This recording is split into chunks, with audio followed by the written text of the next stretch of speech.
Ladies and gentlemen, welcome once again to the Packernet Podcast. I am your host and resident fanalist, as always, Ryan Schlip. Check us out online, packernet.com. Find me on Twitter, pack_daddy. Excuse me. So might as well start off with this. I did mention it yesterday, and technically it was on the regular show, although it was Packernet After Dark, so just very briefly. It occurred to me, when you go back and look at the Jaire situation and all the different things that were said, I did find it kind of funny that Jaire's dad said, we meaning him and Jaire and his camp, I guess, we absolutely wanted to stay in Green Bay and were willing to take a pay cut. And so if you just take that quote and then look at how little he signed for, you could just take those two data points and say, wow, the Packers really dropped the ball, or the Packers really didn't want to sign Jaire. It is also worth noting that Jaire's dad said, we would have been willing to stay for 8. I'm sorry, he signed for 4. The Packers need to cough up 8? They got to pay double? They got to pay a premium? I understand if your whole thing is we want some guarantees, even though we still almost get none because it's a $4 million contract. Basically no money in the contract. But we would have stayed for 8? Okay. Yeah, this was never getting done. All right, we'll get off of that. I don't think there's any other Jaire stuff for right now, at least nothing that I've necessarily come across. And I don't know that there's anything else that needs to happen. I feel like we got all the information, unless there's clarity or whatever. But I want to address the Christian Watson thing. Another video came out, Christian looking good, running routes, etc., etc. And as per usual, like I said, the general narrative is he's going to be back early. So I did a little sleuthing into the Christian Watson thing, and I came away with sort of a good news, bad news thing. Good news, bad news kind of depends on where you're coming from. Remember what I said before, there is a spectrum, right? I think the problem with the whole David Bakhtiari thing is that, you know, we saw him out there and he's out there doing field drills and doing all this crazy stuff before the season even started. And there was a question of, could he return week 1? And I don't think there was ever any real chance that that was a possibility. So the good news, bad news is, if you are of the mind that he could return real early, week 1, 2, 3, 4, 5, I'm very sorry to tell you that that's never going to happen. On the other hand, if by early you mean on the earlier side of the spectrum, in other words, you know, between this time and this time, which is realistic, it's looking like he could be on the earlier end of that. The good news is that actually seems like it might be the case. Never actually know, but in terms of the timeline of recovery and the time right now that he's doing on-field drills, it would appear that way. So, went through and did a little Dr. AI here, and I just want to back up a little bit so we can kind of get a refresher because, you know, if you're like me, you don't really remember what all happened, or especially when. One of the big negatives with the Christian Watson injury is that it occurred in 2025. This was not like a week 4 from last year kind of thing. It was January 5th, 2025, a non-contact injury in the season finale against the Chicago Bears, where he tore his ACL. Christian Watson's dad had indicated, and this was, I don't know the exact timeline on it, but it was relatively early in the process, said he'll have his surgery soon and should be back around week 12. So that was sort of the initial thing based on what the doctors and the team and everybody else had told him. The timeline is, go do surgery, go do rehab, and we expect you back in and around week 12. So one of the first things I wanted to do is say, what is the earliest anybody has ever returned from ACL surgery? And the answer, as you may have heard out there through, you know, because I found this and then I heard some other people mentioning it, so it's possible you've heard this. Jerry Rice currently holds the record for fastest return from an ACL tear in NFL history. He tore his ACL in Week 1 of the 1997 season, returned to play in Week 15 of that same season, which is approximately 3.5 months later, which as you know, has already come and gone. And so you could easily look at that and say, okay, well, January, right, he tore his ACL, March, April, May, June, that's 4 months. So it's been 4.5 months. He absolutely could be ready to play. And the answer is yes and no. Let's continue. Rod Woodson had returned from ACL tear for spot duty in the Super Bowl 4.5 months after his injury. This was before Jerry Rice, and at the time was considered the fastest a player had ever returned. Again, both of these would be as of today, right? The Rod Woodson return would be right around right now from when Christian Watson tore his ACL. Now, Jerry Rice did have a pretty serious problem that was thought to have had something to do with the early return. During his return game, Rice suffered a cracked patella, which is his kneecap, while catching a touchdown pass, an injury he later attributed to rushing back too soon. Rice said, "I feel that I rushed myself back to the football field and that the cracked kneecap was related to the hasty return." Typical recovery timeline for an ACL is 9 to 12 months for NFL players, with studies showing the average return is almost 50 weeks. Even Adrian Peterson's famous comeback, which many consider the gold standard, took about 8 months. Now, to be fair, that 8 months would be September, right? If I'm doing that in my head correctly. Here is sort of the bottom line. It's not that he couldn't play. He's out there running routes. His knee is looking great. The issue is the NFL today, in 2025, unlike 1997 or whenever it was with Rod Woodson, there is a timeline, regardless of how they're feeling, regardless of whatever everybody else says, based on studies and science and all this stuff, they're not going to allow them to return within a certain time period. They're just not going to do it. And so I had to put together some sort of timelines here. Injury January 5th, 2025. The likely surgery was around mid-January 2025. A 9-month recovery would put him October, around weeks 5 through 6. A 10-month recovery, remember 12 is kind of normal, would put him back November, around weeks 9 through 11. And so Christian Watson, being young, 25 years old, seems to be, peak physical shape, as long as he's working really hard at all of this. There could be a early end of the spectrum side of it. So sort of the conservative but optimistic is 9 to 10 month recovery. The more realistic span would be maybe around like week 9. I don't know for the Green Bay Packers what their official cutoff is. What I am saying, though, is week 1 return ain't it. So that's why I say it's kind of good news, bad news, depending on what we're talking about. So continuing to use the AI, I said, okay, well, let's say today he's out on a field running routes. What does that tell us, if anything? Based on ACL recovery research, Watson running routes at 166 days, about 5.5, is that right? January, February, March, April, May, June. Oh yeah, 5 months, 5.5 months.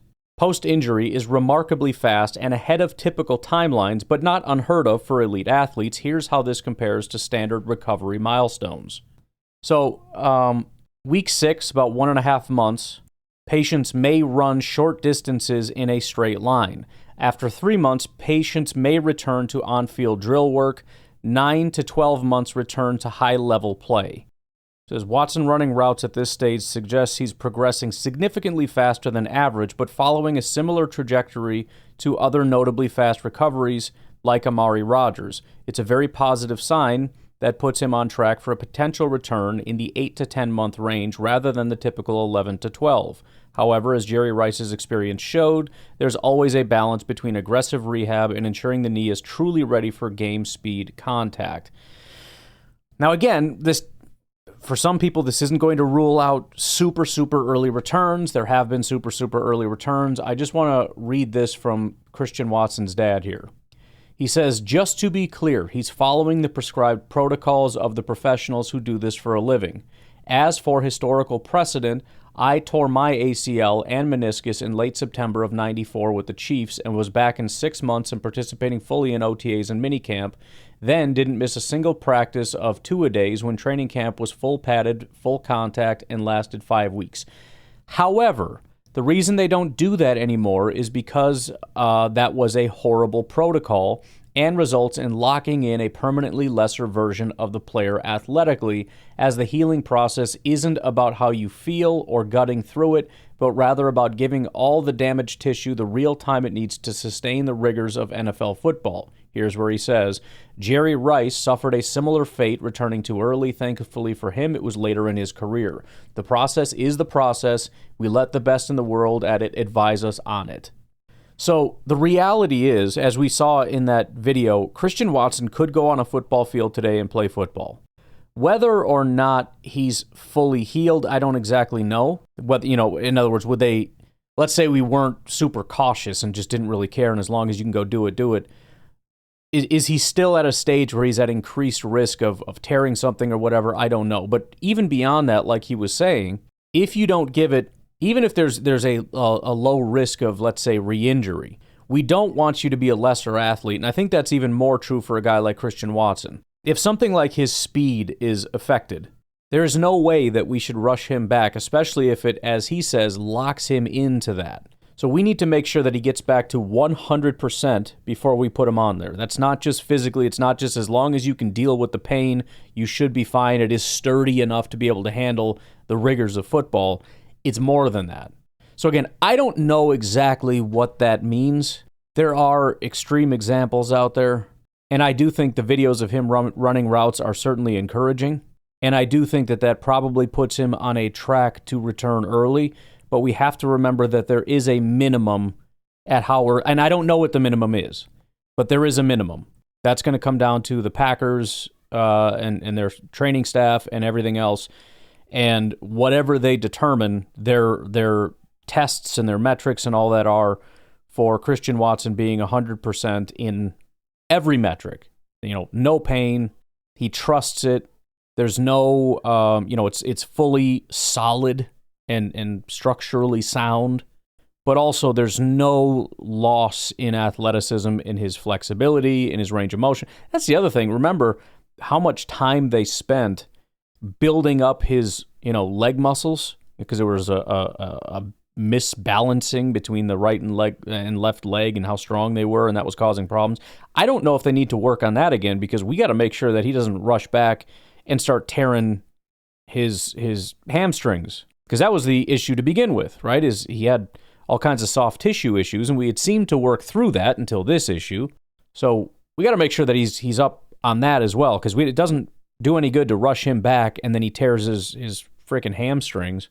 So I want Christian Watson back as soon as possible. I really do. And if there was any chance for him being back week 1, boy, would I love it. I would just say that when people are saying, that this video indicates he's coming back early, yes and no, depending on what you mean by that. I shouldn't even say nothing's definitive. I don't know. He might come back late because there could be delays or all kinds of stuff. Remember, same with the David Bakhtiari thing, because not only were we being unrealistic with the week 1 thing, but he didn't even make it back for his normal time because there were continual issues and swelling and all this stuff. So we're a long way away from being able to say anything other than it's encouraging. And according to Dr. AI, he's on the faster end of the spectrum if he's out there running routes and cutting on a football field 166 days after his injury. So we'll take it as an encouraging sign and more or less just kind of leave it at that. I think for me, Christian Watson is just kind of going to be, unfortunately, out of sight, out of mind for this season. I'm going to forget that he's there. I'm not going to expect anything from him, and anything extra we get from him is a bonus. If he can make it through this season without delays or complications, if he can come back without another injury, anything like that, that's going to be a win, in my opinion. Anything more than that is a bonus.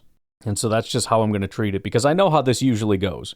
We hear all the reports, he's coming back early, people set really unrealistic expectations, and then he does not meet those expectations, and somehow we take it out on the player or the team, or somebody did something wrong, somebody failed, and it's like, well, maybe if we didn't just set these ridiculous expectations, we wouldn't constantly be in this situation. This is how negative fans become negative fans, whether it's on the team, the front office, the coaching staff, a specific player, a couple players, all the players. This is what causes that a lot of the time, setting way too high of expectations. Well, you're a first-round pick. You should be a blue chipper the first second you step on the field. You didn't. You're a bust. You suck. The GM sucks. Everybody sucks. We're never going to win a Super Bowl. Everything's over. My life is over. Okay, if you had listened to me and come into this with the understanding that most first-round picks are not even good at football, and the ones that end up being good at football, even a smaller sample size do that in year one, and even a smaller sample size do that at the end of the first round or even middle, the beginning of the first round kind of skews those numbers. Just calm down and try to take a realistic view of things. But we will play it by ear. Again, I will take that as a positive sign. I'm sure when training camp starts, we'll get a little bit more from Watson and from the coaching staff to be able to comment on it. I'm sure they're not going to be very specific.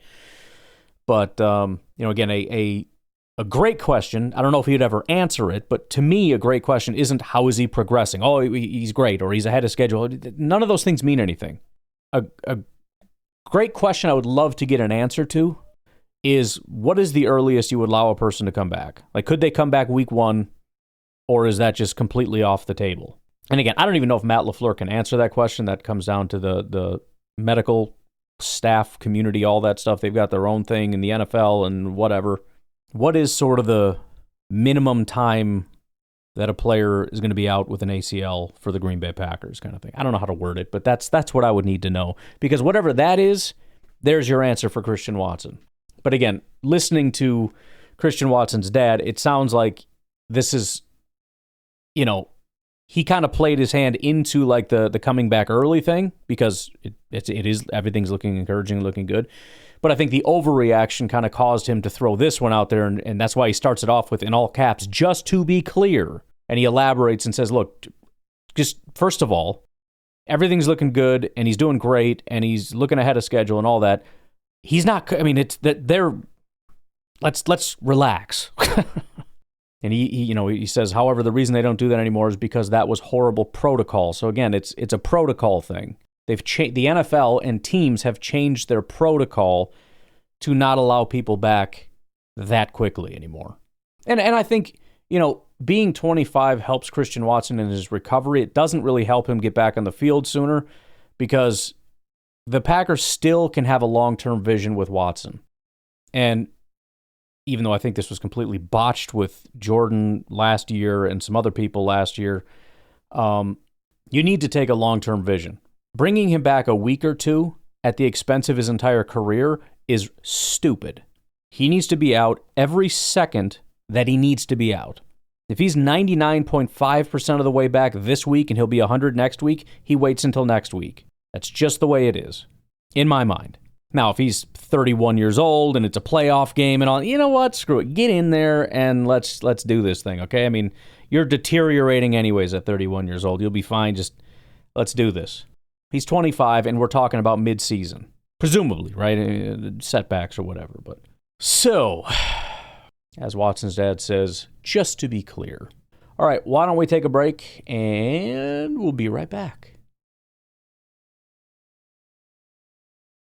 In some general NFL news, Shadur Sanders caught driving over 100 miles an hour, so it's just one bad judgment call after another by him. Speaking of constant bad judgment calls, Adrian Peterson was recorded getting into a fist fight at a poker match.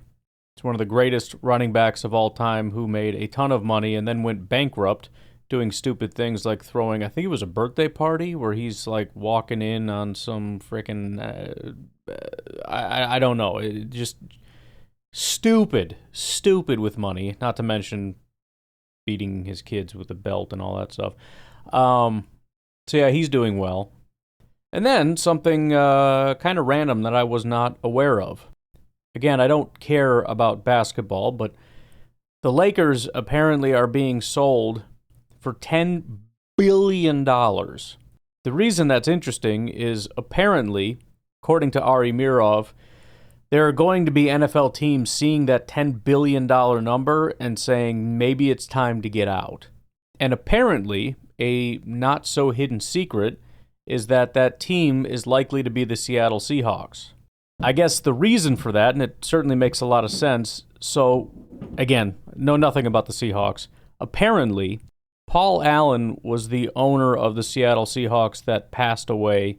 Jody Allen, his sister, inherited the team, and there was a contractual restriction saying that she is not able to sell the team until June of 2024, after which the team could be sold without a 10% cut to the state of Washington. So, whether it's a complete and total sell or, selling ownership stakes or whatever, because, a $10 billion valuation, not saying that's what the Seahawks would be valued at, but a $10 billion valuation is a $10 billion valuation, whether you're selling all of it or part of it. But, not knowing Jody Allen at all, if I inherited a football team and somebody's like, hey, you want $10 billion? Look, owning a football team is sweet. It's a once-in-a-lifetime thing. A once-in-600 billion lifetime thing. But so is $10 billion. So, I don't know. In other news, and I know this is probably getting somewhat tiring, it's getting that way for me too, but until it's not a thing, it's still a thing. The latest on the Trey Hendrickson news. Here is Adam Schefter on beep beep beep. What the heck is the name of this show? Pat McAfee talking about that exact situation. Reports about Trey Hendrickson and the Bengals talking again were reported. Is that real? Is that kind of BS? Is this the Bengals front office getting this out there so that they kind of look like the good guy here? And do you expect this deal to get done for about $30 million? Well, they're talking again, but they're not any further along. Like, they're talking, it doesn't mean a whole lot right now. It'll mean something if and when they can figure out a way to get a deal done, which they've been unable to do so far. And I think there's a disagreement over value, and I think most important, there's also a disagreement on length here, a length of deal. I think that's also an issue here. The Bengals would like a shorter deal. Hendrickson would like a longer deal, and they can't even find common ground on the length of the deal right now. Now, again, it's June 18th. So if it's not solved by July 18th, that's more of an issue. If it's not solved by August 18th, then that becomes a real issue. But I think Trey Hendrickson is absolutely frustrated right now and disappointed with the way this whole thing has gone. And we see some of these other pass rushers getting paid. And look, it's in the best interest of both sides here, the Bengals and Trey Hendrickson, to get a deal done. There are your highest paid guys right now. The list is going to be increasing. Micah Parsons is going to become the highest paid defensive player in history at some point this summer. He's going to pass up Myles Garrett. And so I don't know that has a dramatic effect on Trey Hendrickson, but it could have some type of effect. And look, Trey Hendrickson, the last 2 years, more sacks than anybody, led the league in sacks last year, a guy you want in your locker room. But again, they're talking, but they're not any closer to a deal today. Okay, so they're talking, not closer to a deal, but at least there's communication happening, because for a long time there hadn't been, which I think Trey felt kind of disrespected by, if I'm picking through the way he has handled this entire situation, even going to a voluntary day. Hey, how you guys doing? Yeah. Where's the media? This is all bullshit. He didn't say that exactly, but basically how he explained it is, last year, 2 years ago, I thought this was going to happen. Last year, I thought this was going to happen. I was told if I do this again, I've just got the most sacks out of anybody. So it's honestly somewhat similar to the Jaire and Packers thing, just on a much bigger scale. Presumably, I don't know what his actual market value is compared to what, he thinks his market value is. I was certainly surprised by Jaire's market value. But it really sounds like this is not close. And, we're fortunate that the Packers decided to cut Jaire prior to the start of training camp rather than essentially doing what it looks like the Bengals are going to do, which is we're not letting you go. And, they're really playing hardball here on what appears to be a couple losing issues. Maybe Trey Hendrickson's a little bit more of a winning issue, but the rookie contract thing is such a loser. You got to be having a real negative thing that you're doing to your locker room. And, I mean, if they're looking for like and again, I don't know how much Schefter is speaking in fact as opposed to, sort of him just trying to think through things. But if it's true that Trey Hendrickson wants, 30 plus on a multi-year deal, and the Bengals are thinking less than 30 on a 1-year deal, what's the point? Like, do you think he's just going to give up on that or what? Because as long as there's a market outside of Cincinnati willing to pay him that, you're not going to win this battle. And the right thing to do is to cut him loose and see if you can, recoup a bunch of value in trading him, which honestly, given your situation, is probably not a bad deal. I mean, you are a terribly run organization that has done everything wrong aside from a couple of early picks, Joe Burrow and Jamar Chase. Higgins is also solid. But the point is, getting younger and building around your young core, not the worst plan in the world. So maybe trade Hendrickson, give up on this BS that you have with this first-round pass rusher, by the way, get that deal done, and let's move on. I don't know if that's what they're going to do. And again, it's unlikely that the Packers would be the team to go get him. But it just does not sound like this is close. So I would say that the prospect of a deal getting done is very low right now. However, you still have to get over the hump of the Bengals actually conceding, because they can just say, no, we're not doing a deal and you will play for us on your current contract and you can be a free agent, next year or whenever it is. So they would have to not come to a deal and agree to trade him, and the Packers would have to be in on it. So we're still a ways away, but here we are. Again, not a lot of big things happen this offseason. This would be probably the biggest, and so we will see how that pans out. I don't know if there's anything else super interesting. So I tell you what, why don't we take a break? We'll come back and we'll take some calls. All right? All right. We'll be right back. All righty, let's get started with Randy. Hi, Ryan. Randy, Minnesota. What's up? Listening to your recent pods affirms my decision not to be on social media. I understand. Can't comprehend where some of these people are coming off of some of these comments. No. It's nuts. And the last one just took the cake with the Packers leaving Green Bay. This is from people who don't. They must just see a headline, and that's what they form their entire belief system on, the decision on. It's absolutely crazy. I remember a time in the late 70s, early 80s when there was the actual discussion of Green Bay moving to Milwaukee. There's a big write-up in Sports Illustrated about it. And what they've done up there is to keep that team is amazing. And people think just because somebody says, yeah, we want to keep the team in Green Bay, that's news. That's like saying, I need to breathe air. Wow. That's really a lot of thought went into that statement, right? Anyway, I'm glad. I wanted Jaire to stay on the team, but now that he's gone. Yeah, it's just late to the pause button there, but I mean, it's fascinating how people will take nothing, create drama or controversy that doesn't exist, and then get mad at the person who said nothing for creating drama. Ed Policy didn't say anything controversial. People twisted his words into being something controversial and then got upset with him for saying something so controversial. Is that just not the craziest thing ever?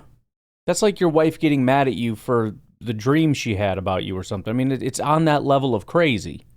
I mean, it's kind of reminiscent of, remember when, I'm trying to remember exactly what it was, but Colin Cowherd did this when Matt LaFleur said that, it was something to the effect of, like, Jordan Love was still working on things, and he said something to the effect of, like, after all these years, you're still working on stuff? I'm out on Jordan Love. Like, I'm done. I can't, after all these years, you're still working on stuff? Like, Bro, everybody's working on stuff. It might have been specific like footwork or something, but it's like it's a constant learning. Aaron Rodgers worked on things every offseason all through his entire career, at least as far as I know he did. It wasn't a matter of you do it because you suck. It's a matter of you do it because you want to be better. But to take a non-controversial statement, misunderstand the statement, make it into something it's not, and then get mad at the person who said something that wasn't controversial because you don't know how to comprehend what was just said. Crazy behavior. I'm fine. You're right. It's like Bakhtiari. We've been kind of without him anyway. So I just think some people just want to be negative and angry all the time. It seems that way. And they want to be negative, angry as Packer fans, and I just don't get it. Be damn glad of what you got. There's a lot of people would love to be in your shoes as far as rooting for a football team. There's no sense of being so nasty about it.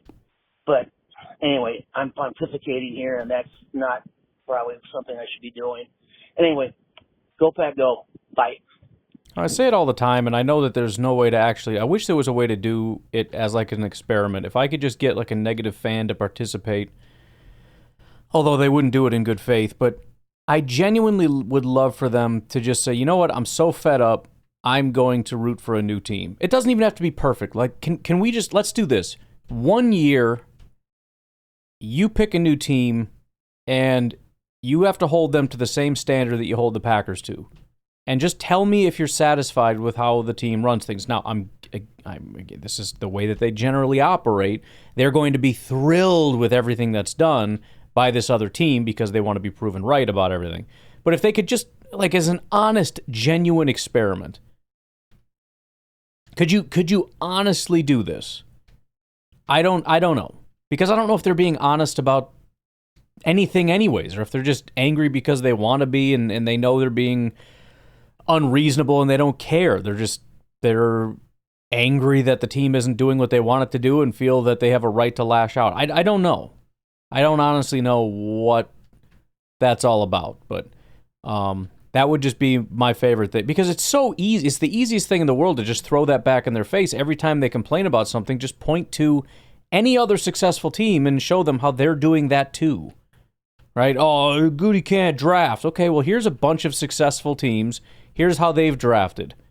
Is that what you're shooting for there? Is that your level of perfection that you're striving for? Because it sure doesn't look like it to me. The standard they hold the Packers to is the standard that nobody else could be held to ever. And I don't know. It's just it's frustrating and it's stupid. And again, I don't know. I think it would be nice to be able to just genuinely get in the mind of somebody, but I know because I've spent a lot of time talking to Mr. Negative, and I know that there is nothing fruitful that ever comes out of those things. There's never a point of like, oh, that's a good point. It's just whenever I can disprove something, it's either you're a gootlicker or you're, Packers bootlicker or whatever. Or we just move on to the next critique. All right, that failed. Let's move on to the next one. Like, don't you want to sit on that for a minute and go, oh, man, that's true. Maybe the Packers aren't that because you're a Packer fan, remember? Don't you want to live in that reality for a minute? No, they just want to be proven right. They want to be proven right that the team sucks. That's about it. I don't understand. Nico, what's going on? Well, the jig is up, okay. Nico. Jaire has signed with the team for $4 million, you just said? Wow. I thought, because, people overpay for greatness, and, some dude comes up like that, and people kind of forget that, oh, he's injured a lot. They didn't forget. But I tell you, anyone, including Mr. Dummy, thought the Packers did anything wrong. The fact that he only got $4 million right. proves the Packers did everything they could. I think you even mentioned that. Yeah, they did what they could. I thought that'd be you know what? Of course he's going to say, oh, well, I had a better offer, but I wanted, whatever. I'd say the same thing, too. If I was scheduled to make like $20 million, I got cut, and I could only sign a contract for 4+ incentives. I'd be saying all kind of stuff, But, and I know the Packers lowball. To be honest, I think they probably just lowballed him to get rid of him. Or maybe they just told him, look, even if you stayed, we're done with you. I don't know. It's just, and as far as the new Ed policy guy saying, keep the Packers in Green Bay, it is funny, and that's just because it's the dead season, right. And it's one little tiny. Right. It's like when you toss a little worm in a pond full of bluegill, they all go crazy. Yeah. It's just the sports people have. Well, and I think what's annoying is I understand it's the off season, so we got to have something to talk about, but that's usually my job, right? It's the content creator's job to take something stupid, make something stupid out of it, and granted that is the case with some of these guys, but and then for you guys to roll your eyes at us and be like, oh wow, it sure is the off season. This is the best you can do. It's, well, yeah, unfortunately. I don't understand taking it to such a ridiculous place. First of all, if you're not a content person and you don't need that, then you don't need to be doing this.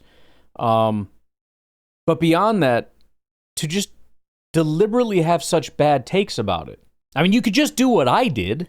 If it was just a content thing, you could just come out and say, people are going crazy, and it's crazy that they're going crazy because there's no reason to go crazy. Instead, you are the crazy. You can talk about it without coming out and condemning and saying he should be fired. What are you doing? Nothing else to say, nothing else to do but talk about completely dumb stuff. As far as the idiots online freaking out, well, that's what idiots do. They typically get dumb. What do you mean, Kidman Green Bay? What's going on? Blah, blah, blah. You didn't say win a championship. I mean, the Packers win, 18, 19, 20, 21, 22 games straight next year. Yeah. I mean, I'm okay with that. But it is funny how dumb people are and how dumb sports people are. And I think, you mentioned that they just want them to be clickbait. You played that clip the other day with the guy saying how the NFC North, they got Justin Fields and Kirk Cousins and all they have is love. Yeah, let's see where that went. Cousins is gone. What's his face is on his second or third team. Yep. It's just, the people just try to say the outlandishly dumbest things to get clicks. That's why I can't do the whole sports news stuff, because they just say the most outrageous things, You're right. All right, hang on. Well, and I don't understand doubling and tripling down on it like Shine did. You were wrong. You bet on the wrong horse, and you're betting on that horse again. Right? Oh, the Packers are going to be in big trouble. You better watch out. The Packers are going to be in big trouble here without Aaron Rodgers. And then you look like the biggest idiot in the history of the world because that's the worst take that anybody has ever had, considering how things panned out. And now your take is, Aaron Rodgers is going to go to Pittsburgh, and he's going to destroy the Green Bay Packers. Okay. It's like the people who say, oh, the Bears won the offseason again. You've been wrong about that every single year so far. Every time you've said the Bears have done such great things to help out their team, and they're going to be very, very good this year, and then they end up being terrible, at some point, maybe you should be a little skeptical of that team. But they don't want to. They want to just keep saying it. I don't understand why they keep saying, stop saying it. But they won't. So, maybe it is just like, Dov Kleiman used to be like a fake insider. Now he's just he's just a straight up troll. Like, he's just out there just trying to get, and maybe that's what these guys have done. They've just decided trolling is their best thing, and they know that if I say, it's going to be a tough matchup, but watch out for Rodgers, or if I say, I think the Packers are going to win that game, but, we'll see.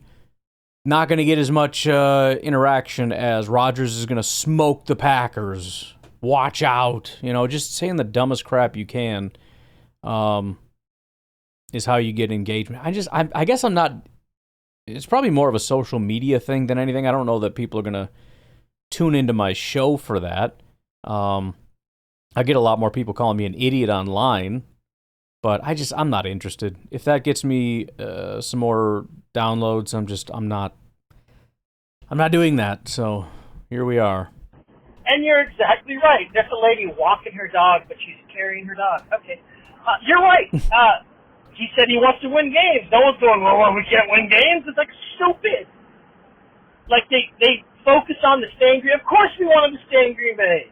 There was just an issue with that a year or two ago, and obviously ain't going anywhere, But that's one of your main goals, But I don't know. I mean, it's kind of like years ago when Love came out and they were saying the same thing that said when Rodgers came out. He sucks. They're not going to win. Blah blah blah. Should have kept the veteran. Yeah. And then they just don't talk about the guy who was just blasted on Love. You mentioned the other day. I forget his name. He had a really dumb name, which makes sense. Yeah. But all the people that were, even the people that were just bashing LaFleur. He can't wrangle in Rodgers. He's not going to win with Rodgers. There's no way. Right. Then he won with Rodgers, and they didn't say a thing. Right. Right?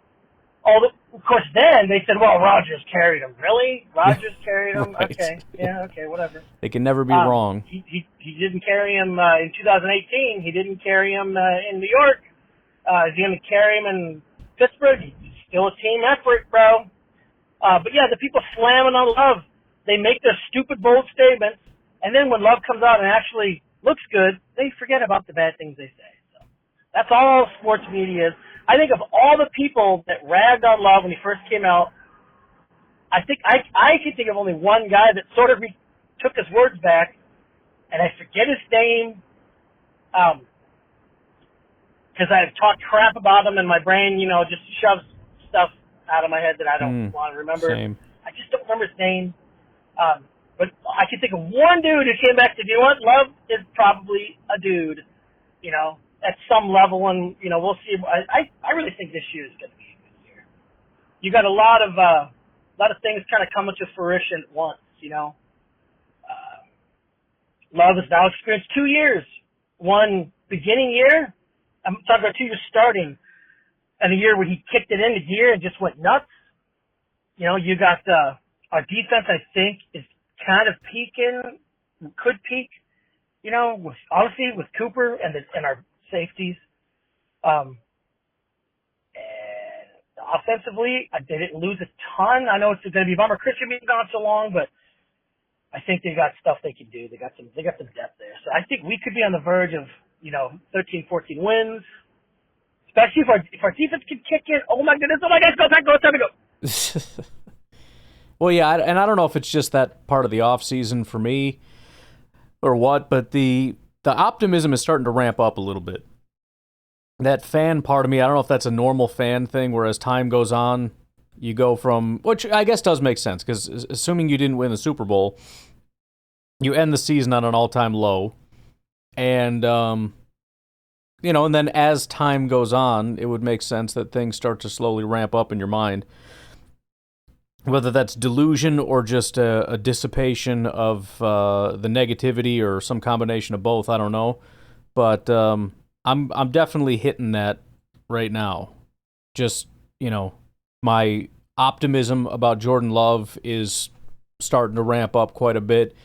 My optimism of the offense as a whole, with, the additions on the offensive line, and with Jordan playing better, not hurt, with Matthew Golden helping in that regard, with whatever growth there hopefully is, at least from somebody, whether that's Tucker or Jaden or Wicks or Dobbs or whoever, with the run game doing better, hopefully behind the offensive line, which is a little bit hopefully more geared toward running the ball, with the addition of our, with Morgan.